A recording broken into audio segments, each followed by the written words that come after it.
عورتوں کی طبیعت کیسی ہوتی ہے؟ پیارے نبی صلی اللہ علیہ وسلم کا حیران کر دینے والا جواب۔ حدیث نبی صلی اللہ علیہ وسلم ہے کہ نبی پاک صلی اللہ علیہ وسلم نے فرمایا کہ شوہر کو چاہیے کہ بیوی کے ساتھ بسم اللہ الرحمن الرحیم۔ شریعت اسلامیہ ایک صالحہ عورت کو دنیا آخرت کا بہترین سرمایہ کہتی ہے، کیونکہ جس شخص کو نیک عورت مل گئی اس کی دنیا بھی جنت اور آخرت بھی جنت ہوگی۔ اس کی عقلی دلیل یہ ہے کہ جب عورت نیک ہوگی تو وہ اپنے فرائض زوجیت، اولاد کے حقوق اور ان تمام فرائض و حقوق سے واقف ہوگی جن کا اس سے تقاضا ہوگا، تو وہ عورت ان تمام حقوق و فرائض کو ادا کرے گی تو ایسا گھرانہ دنیا میں ہی جنت کی نظیر ہوگا۔ اسلام نے عورت کو تقدیس عطا کی ہے، اسے بلند مرتبت عطا کی ہے، پس عورت بیٹی ہے تو اپنے والدین کی آنکھوں کی ٹھنڈک، بہن ہے تو بھائیوں کی غیرت، بیوی ہے تو اپنے شوہر کی عزت و عصمت، ماں ہے تو جنت اس کے قدموں میں رکھ دی جاتی ہے۔ ماں باپ کی فرما بردار جب ماں باپ کے ماتحت ہوتی ہے تو ان کی فرما بردار اس حد تک کہ ان کے آگے اف تک نہیں کہتی، اور جو وہ حکم دیں انہیں برضا و رغبت کرتی ہے۔ ایک صالح معاشرے کی تربیت یافتہ عورت میں یہ وصف خاص شامل ہوگا کہ وہ اپنی عزت کی محافظت کرنے والی ہوگی، وہ میرا جسم میری مرضی کے نعرے کی مذمت کرنے والی ہوگی، باپردہ اور حجاب کو پسند کرے گی۔ اس عورت میں یہ وصف بھی ہوگا کہ وہ اپنے شوہر کے حکم پر اطاعت گزار ہوگی، کبھی اپنے شوہر کے دکھ کا باعث نہ بنے گی۔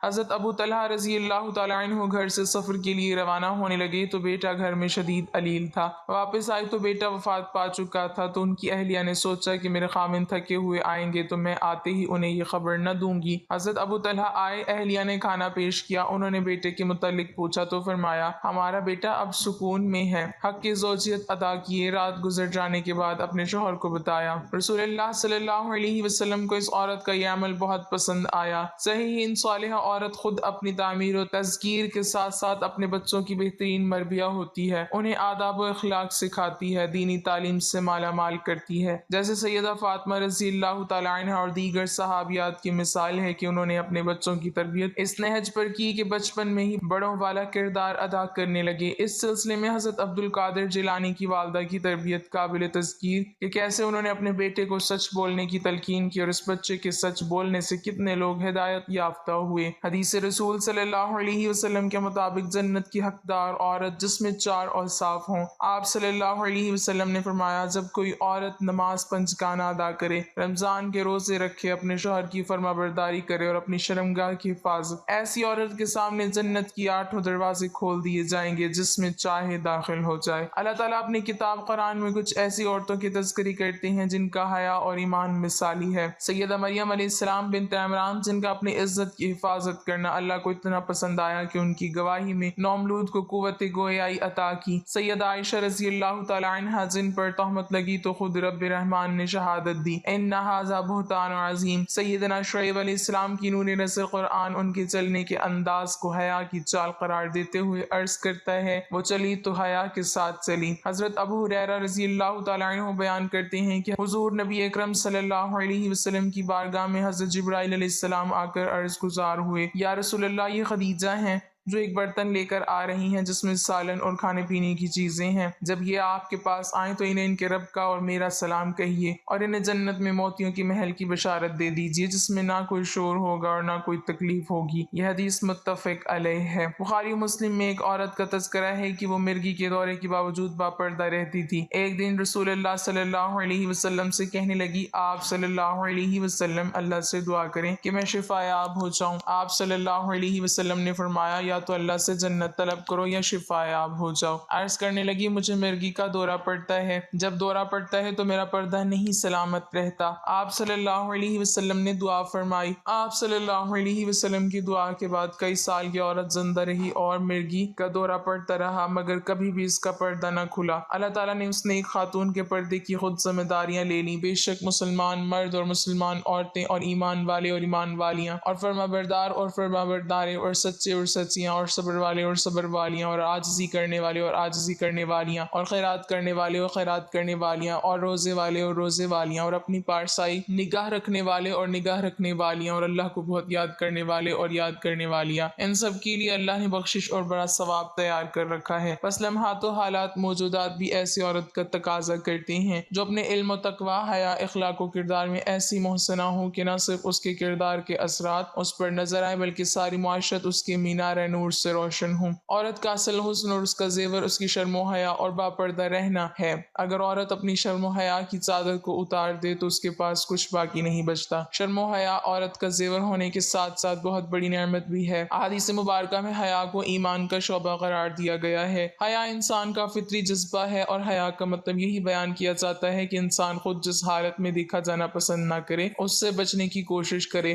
اپنے جسم کو ڈھانپنا اور بری نظروں سے بچانا حیا ہے۔ قرآن کریم کی سورۃ الاعراف آیت 22 میں بتایا گیا ہے کہ سیدنا حضرت آدم اور حضرت حوا علیہم السلام نے جب جنت میں ممنوع درخت کا پھل چکھ لیا جس سے ان کا لباس اتر گیا تو وہ بے ساختہ درختوں کے پتے لے کر اپنی شرمگاہوں کو چھانپنے لگے۔ یہ حیا کے جذبے کا اظہار تھا جو انسانی فطرت و جبلت کا حصہ ہے اور یہ کسی تمدن ارتقاء کے نتیجے میں وجود میں نہیں آیا بلکہ سب سے پہلے انسانی جوڑے کی فطرت میں شامل تھا۔ اور کہہ دے ایمان والیوں کو نیچی رکھیں ذرا اپنی آنکھیں اور تھامتی رہیں اپنے سطر کو نہ دکھلائیں اپنا سنگھار، مگر جو کھلی چیز ہے اس میں سے اور ڈال لیں اپنی اوڑھنی اپنے گریبان پر اور نہ کھولیں اپنا سنگھار مگر اپنے خاوند کے آگے، اپنے باپ کے یا اپنے خاوند کے باپ کے یا اپنے بیٹے کے یا اپنے خاوند کے بیٹے کے یا اپنے بھائی کے یا اپنے بھتیجے کے یا بھانجوں کے یا اپنی عورتوں کے یا اپنے ہاتھ کے مال کے یا کاروبار کرنے والوں کے جو مرد کے کچھ غرض نہیں رکھتے یا لڑکوں کے جنہوں نے ابھی نہیں پہچانا عورتوں کے بھید کو، اور نہ مارے زمین پر اپنے پاؤں کو کہ جانا جائے جو چھپاتی ہیں اپنا سنگھار، اور توبہ کرو اللہ کے آگے سب مل کر اے ایمان والو تاکہ تم بھلائی پاؤ۔ ایک مسلمان عورت 3 اوقات میں اللہ کے بے حد قریب ہوتی ہے۔ ناظرین اس ویڈیو میں بتائیں گے کہ کون سے 3 اوقات ہیں جبکہ ایک مسلمان عورت اللہ کے بے حد قریب ہوتی ہے، لیکن آئیے سب سے پہلے یہ جان لیتے ہیں کہ کسی نیک بخت عورت پر تہمت لگانا کیسا ہے، یعنی کسی عورت کے بارے میں ایسی جھوٹی بات کہنا کہ جو اس عورت میں نہ پائی جاتی ہو تو پھر اس کی سزا کیا ہے۔ ایک مرتبہ ایک شخص حضرت علی رضی اللہ تعالیٰ عنہ سے پوچھنے لگا، یا علی بتائیے کہ وہ کون سا مرد ہے کہ جس کی تمام عمر کی عبادت اس کے منہ پر ماری جائے گی اور وہ بغیر حساب و کتاب کے دوزخ میں جائے گا۔ بس جیسے ہی یہ پوچھا گیا تو حضرت علی نے فرمایا کہ اے بندہ خدا، یاد رکھنا کہ میں نے اللہ کے رسول سے سنا ہے کہ جو مرد کسی عورت پر تہمت لگاتا ہے تو اللہ اس مرد کی ساری نیکیاں اس کے منہ پر دے مارتا ہے اور اللہ کے فرشتے اس پر مسلسل لعنت بھیجا کرتے ہیں اور یوں وہ دنیا میں رسوا ہو جاتا ہے اور آخرت میں کسی بھی نیکی کا صلہ نہیں پاتا۔ وہ شخص پوچھنے لگا کہ یا علی کسی عورت پر تہمت لگانا اتنا بڑا گناہ کیسے ہے؟ تو حضرت علی رضی اللہ تعالی عنہ نے ارشاد فرمایا کہ اے شخص، کسی پر تہمت لگانا یعنی کسی کی عزت کو قتل کرنا ہے۔ یاد رکھنا کہ اللہ کے نزدیک جیسے کسی انسان کو قتل کرنا ایک بدترین گناہ ہے، ویسے ہی کسی پر تہمت لگانا اس کی عزت اور شخصیت کو قتل کر دینے کے برابر ہے۔ اے شخص، کبھی بھی کسی پر تہمت نہ لگانا، خاص طور سے کسی عورت کے بارے میں کبھی کوئی جھوٹی بات نہ کہنا۔ ناظرین آئیے اب جانتے ہیں کہ وہ کون سے 3 اوقات ہوتے ہیں جب ایک مسلمان عورت اللہ کے سب سے زیادہ قریب ہوتی ہے۔ حضرت علی رضی اللہ تعالیٰ عنہ سے پوچھا گیا کہ اللہ کے سب سے زیادہ نزدیک کون ہے؟ بس جیسے ہی پوچھا گیا تو حضرت علی رضی اللہ تعالیٰ عنہ نے فرمایا، اے بندہ خدا، اللہ کے سب سے زیادہ قریب وہ عورت ہے جو اللہ کے لیے نامحرم سے پردہ کرتی ہے۔ اے بندے یاد رکھنا کہ اللہ سبحانہ و تعالیٰ نے عورت کو رحمت کا مجسمہ بنایا ہے تاکہ وہ ہر گھر کو اللہ کی رحمت سے بھر دے۔ میں نے اللہ کے رسول سے سنا ہے کہ اللہ نے ہر عورت کے لیے ایک فرشتہ مقرر کیا تاکہ وہ عورت کے دل کی آواز کو سنے اور فوراً اس کی دعا کو اللہ کے دربار میں پہنچا دے۔ لیکن افسوس تو یہ ہے کہ جب ایک عورت بے پردگی اختیار کر کے زندگی گزارتی ہے تو وہ فرشتے اور اللہ کی رحمت عورت سے دور ہوتی جاتی ہے اور یوں عورت دکھ اور تکلیف کا شکار ہوتی جاتی ہے۔ اے بندے خدا یاد رکھنا، کبھی بھی کسی باپردہ عورت کا دل نہ دکھانا، کیونکہ نیک عورت کی بد دعا آسمانوں کو چیرتی ہوئی اللہ کی رضا بن کر کائنات میں نافذ ہو جاتی ہے۔ ناظرین حضرت علی رضی اللہ تعالیٰ عنہ کے فرمان سے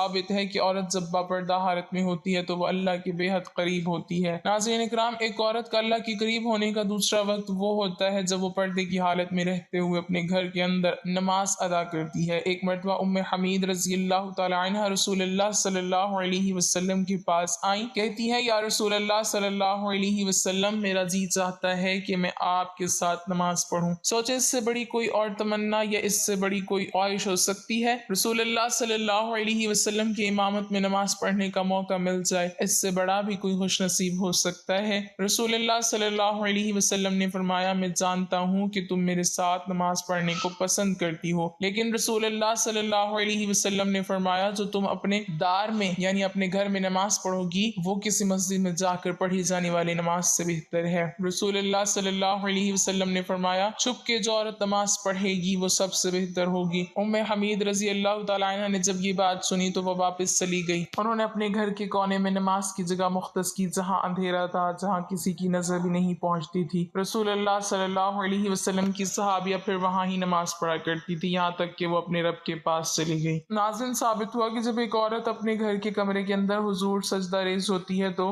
اس وقت وہ سب سے زیادہ اللہ کے قریب ہوتی ہے، پھر وہ جو بھی مانگے اللہ عطا فرماتا ہے۔ ناظرین، ایک مرتبہ حضرت موسیٰ علیہ السلام نے اللہ سبحانہ وتعالی سے پوچھا کہ اے میرے خالق و مالک، مجھے یہ بتا کہ اس وقت میں یعنی اس موجودہ دور میں تجھے سب سے عزیز کون ہے؟ اللہ تبارک و تعالی نے جواب دیا کہ اے موسیٰ، اگر دیکھنا چاہتے ہو کہ مجھے عزیز کون ہے تو جاؤ کنعان کے ایک گاؤں میں، وہاں ایک عورت رہتی ہے، اس کا نام دیال ہے، وہ اس وقت مجھے سب سے زیادہ عزیز ہے۔ حضرت موسیٰ علیہ السلام کے دل میں یہ بات پیدا ہوئی کہ میں بھی اس اللہ کی عزیز بندی کی زیارت کروں، دیکھوں تو آخر وہ کون ہے اور ایسے کون سے عمل کرتی ہے کہ جس کی وجہ سے اللہ کو عزیز ہے۔ حضرت موسیٰ علیہ السلام چلتے رہے، بڑھتے رہے، اس گاؤں پہنچے تو کیا دیکھتے ہیں کہ ایک ٹوٹا ہوا گھر ہے اور اس ٹوٹے ہوئے گھر میں ایک عورت رہتی ہے جس کے نہ ہاتھ ہیں، نہ پاؤں ہیں، نہ ہی آنکھیں ہیں، نہ ہی کان ہیں، صرف ایک زبان ہے جو اللہ سبحانہ وتعالی کا شکر ادا کر رہی ہے۔ حضرت موسیٰ علیہ السلام نے دیکھا اور دل ہی دل میں کہا کہ اے میرے پاک پروردگار، تو نے اس عورت کو کسی نعمت سے نہیں نوازا، پھر بھی یہ تیرا شکر ادا کر رہی ہے۔ بس حضرت موسیٰ علیہ السلام کا یہ سوچ رہا تھا کہ وہ عورت کہنے لگی، اے موسیٰ، تو اللہ کا نبی ہوگا، اللہ کے لیے یہ نہ کہو کہ اللہ نے مجھے کچھ نہیں دیا، اللہ نے مجھے جو کچھ دیا ہے میں تو اسی کا شکر ادا نہیں کر سکتی۔ تو حضرت موسیٰ علیہ السلام نے پوچھا کہ وہ کیسے؟ تو عورت کہنے لگی، اے موسیٰ، اگر اللہ مجھے قدم دیتا اور میں ان قدموں سے چل کر باہر جاتی تو یقیناً گناہ کرتی، لیکن اللہ مجھے عزیز رکھتا ہے اس لیے ایسے تمام گناہوں سے بچا لیا۔ اگر مجھے ہاتھ دیتا تو شاید کہ میں اللہ کی مخلوق پر ظلم کرتی تو اللہ نے مجھے ان گناہوں سے بھی بچا لیا۔ اگر آنکھیں دیتا تو شاید کہ میں نامحرموں کو دیکھتی تو اللہ نے مجھے ان گناہوں سے بھی بچا لیا۔ اگر اللہ مجھے کان دیتا تو شاید میں گانا بجانا سنتی، غیبت سنتی، اس لیے اللہ سبحانہ وتعالی نے مجھے ان گناہوں سے بھی بچا لیا۔ صرف مجھے ایک زبان دی ہے تاکہ میں اس زبان سے اس کا شکر ادا کر سکوں۔ اللہ سبحانہ وتعالی نے میری روح کی آنکھوں کو اتنا منور کر دیا ہے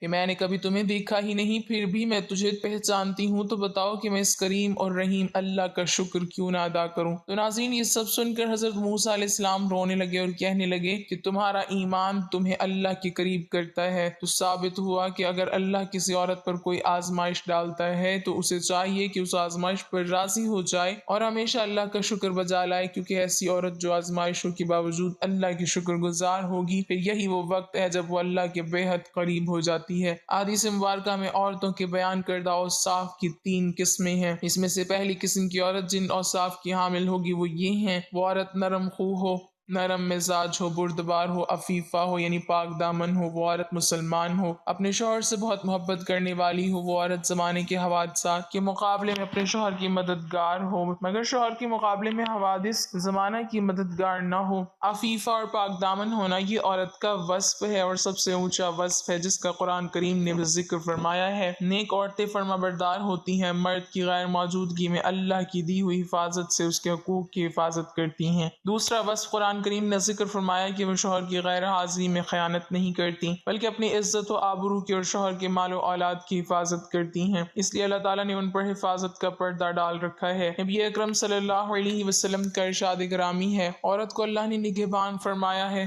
اپنے شوہر کے گھر کا اور اس کی اولاد کا۔ اللہ تعالیٰ کی فرما برداری اور احکام الہی کو بجا لانے والی ہو۔ مسلم کے معنی ہے گردن ڈال دینا۔ جو شخص حکم الہی کے سامنے گردن جھکا دے، ان کو بجا لائے، اس کے احکام سے سرکشی اور انکار نہ کرے، نہ زبان سے انکار کرے، نہ دل سے انکار کرے، تو یہ شخص فرما بردار ہے، اس کو مسلم کہتے ہیں۔ اور جو شخص حکم الہی سن لیتا ہے لیکن ماننے کا جذبہ اس میں پیدا نہیں ہوتا اور اس کی خواہش نفس اس کو دوسری پٹی پڑھاتی ہے، تو اس کی مسلمانی میں نقص ہے۔ میں تو نہیں کہوں گا کہ وہ مسلمان نہیں ہے، مسلمان ہے، کلمہ طیبہ پڑھتا ہے، لیکن اس کی مسلمانی میں نقص پایا جاتا ہے، کیونکہ مسلم تو وہ ہوتا ہے جو اللہ کے سامنے گردن رکھ دے، گردن جھکا دے، اپنی ظاہری گردن بھی جھکا دے جیسا کہ ہم سجدے میں جھکا دیتے ہیں، اور دل کی گردن بھی جھک جائے۔ اپنے چہرے اور وجود والی گردن تو تم نے اللہ کے سامنے جھکا دی، لیکن دل کی گردن نہیں جھکی۔ یہ گردن بھی تو اللہ کے سامنے جھکنی چاہیے، اس کی ہر منشا اور ہر حکم کے سامنے ہماری گردن جھکی ہوئی ہونی چاہیے۔ تیسری صفت فرمائی کہ لین، نرم مزاج ہو۔ کہتے ہیں کہ بدخوئی، سخت زبانی یوں تو ہر شخص کے بارے میں عیب ہے، لیکن عورت میں ہو تو زیادہ عیب ہے۔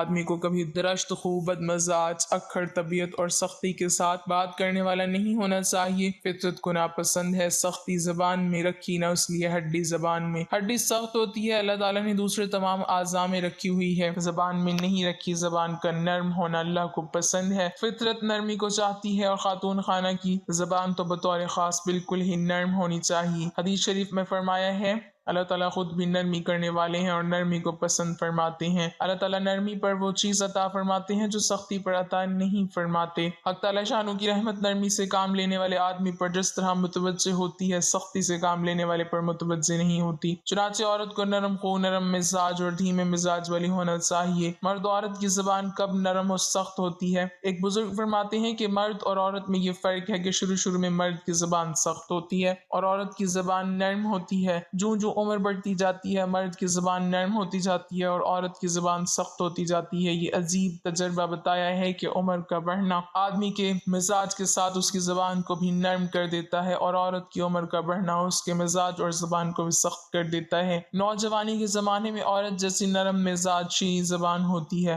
بڑی عمر ہونے کے بعد وہ بات نہیں رہتی۔ خدا جانے کیا قصہ ہے۔ بہر کیف نرم خوئی اور نرم مزاجی عورت کا زیور ہے، یہ اس کے حسن اور نزاکت کو دوبالا کر دیتی ہے۔ عورت کی چوتھی صفت ہے ودودہ، محبت کرنے والی، اور یہ محبت کرنا انسان کی فطرت ہے۔ بعض داناؤں کا کہنا ہے، اور یہ کہنا صحیح ہے، کہ دنیا میں محبت کا راج ہے، دنیا میں محبت کا سکہ چلتا ہے۔ میرے خیال میں اگر دنیا سے محبت کا عنصر نکال دیا جائے تو اس عالم میں جس کو ہم دنیا کہتے ہیں اور اس جگہ کو جس کو ہم جہنم کہتے ہیں کچھ فرق نہیں رہے گا۔ صرف ایک محبت کی شیرینی نے اس پورے عالم کو حسین بنا رکھا ہے۔ ناظرین، عورتوں کی طبیعت کیسی ہوتی ہے؟ پیارے نبی صلی اللہ علیہ وسلم کا حیران کرنے والا جواب۔ حدیث نبی صلی اللہ علیہ وسلم ہے کہ نبی کریم صلی اللہ علیہ وسلم نے ارشاد فرمایا کہ شوہر کو چاہیے کہ بیوی کے ساتھ درگزر کا معاملہ کرے۔ فرمایا کہ عورتیں اگر ناقص العقل ہوتی ہیں تو تم تو کامل عقل ہو، تم ان کے ساتھ درگزر کا معاملہ کر لیا کرو۔ نبی کریم صلی اللہ علیہ وسلم نے ارشاد فرمایا کہ عورتوں کا کوئی حال نہیں، ان کے بغیر صبر بھی نہیں ہوتا۔ جو نرم ہوتا ہے یہ اس پر غالب آ جاتی ہیں، جو سخت طبیعت کا ہوتا ہے وہ اس کے اوپر غالب آ جاتا ہے۔ نبی پاک صلی اللہ علیہ وسلم نے ارشاد فرمایا میں چاہتا ہوں کہ میں نرم مزاج نہ ہوں اگرچہ مغلوب ہو جاؤں، میں نہیں چاہتا کہ میں سخت طبیعت کا بن جاؤں، غالب آ جاؤں۔ اللہ کے محبوب صلی اللہ علیہ وسلم نے کیا انوکھی بات سنائی کہ گھر کے اندر بندے کو کتنا رحیم و کریم ہونا چاہیے۔ اللہ تبارک و تعالیٰ سے دعا ہے کہ نیکی کی بات سننے، سمجھنے اور اس پر عمل کرنے کی طاقت و توفیق عطا فرمائے، آمین یا رب العالمین۔ ناظرین، کمنٹ باکس میں اللہ تعالیٰ کے 99 ناموں میں سے ایک نام ضرور ٹائپ کریں۔